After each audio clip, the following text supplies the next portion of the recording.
ফেনীতে প্রবল বর্ষণ ও উজানের পানিতে বহুরী ও সিলোনিয়া নদীর বন্যা নিয়ন্ত্রণ বাঁধের 15টি স্থান ভাঙন দেখা দিয়েছে। এতে ফুলগাজী ও পরশুরাম উপজেলার বেশ কয়েকটি গ্রাম প্লাবিত হয়েছে। বান্ডেল থাকলে প্রতি সেনমানিতে টাকা বাঁচবে। বিকাশ সেনমানি বান্ডেল কিনে জিতুন প্রতি লেনদেনে। এতে পানিবন্দী হয়ে পড়েছে কয়েক হাজার মানুষ। মঙ্গলবার রাতে মুহুরী নদীর পরশুরামের জঙ্গলখোনায় দুটি, অলকায় এলাকায় 3টি ও শালধর এলাকায় বন্যা নিয়ন্ত্রণ বাঁধ ভেঙে গেছে। ফুলগাজী উপজেলার উত্তর শ্রীপুর এলাকাতেও ভাঙন দেখা দিয়েছে। সিলোনিয়া নদীর পরশুরাম ও ফুলগাজীতে দুটি স্থানে ভাঙন ভেঙে বাঁধ ভেঙে লোকালয়ে পানি প্রবেশ করে। এতে অন্তত 30টি গ্রাম প্লাবিত হয়েছে। পানিবন্দী হয়ে পড়ে প্রায় 30,000 মানুষ। পানিতে তলিয়ে গেছে ফেনী পরশুরাম সড়ক। বন্ধ হয়ে গেছে পরশুরাম থেকে মুন্সিরহাট যান চলাচল। এছাড়াও টানা বৃষ্টিতে শহরের রামপুর শাহিন একাডেমি এলাকা, পাঠানবাড়ি, নাজির রোডে দেখা দিয়েছে জলাবদ্ধতা।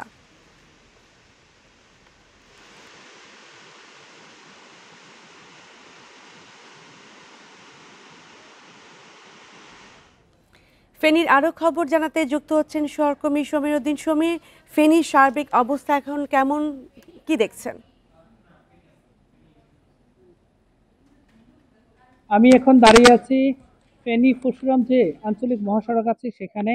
আর সেটির এই মুহূর্তে অবস্থা হচ্ছে যান চলাচল বন্ধ হয়ে গিয়েছে, কারণ সড়কের মাঝে এখন পানি চলে এসেছে। কারণ 24-এর যে ভয়াবহ বন্যা তৈরি হয়েছিল, 24-এর বন্যার পূর্ব মুহূর্তে সেই একই অবস্থা দেখা দিয়েছে।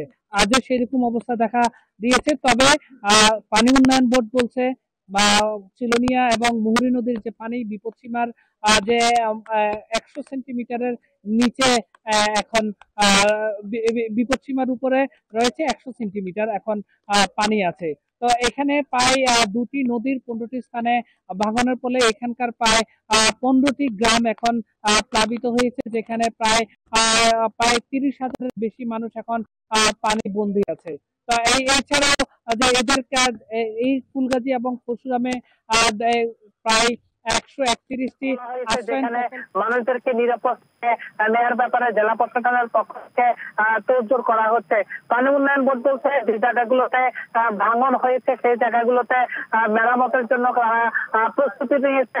তারা জিও ব্যাগ স্থাপনের জন্য জিও ব্যাগ রেডি আছে।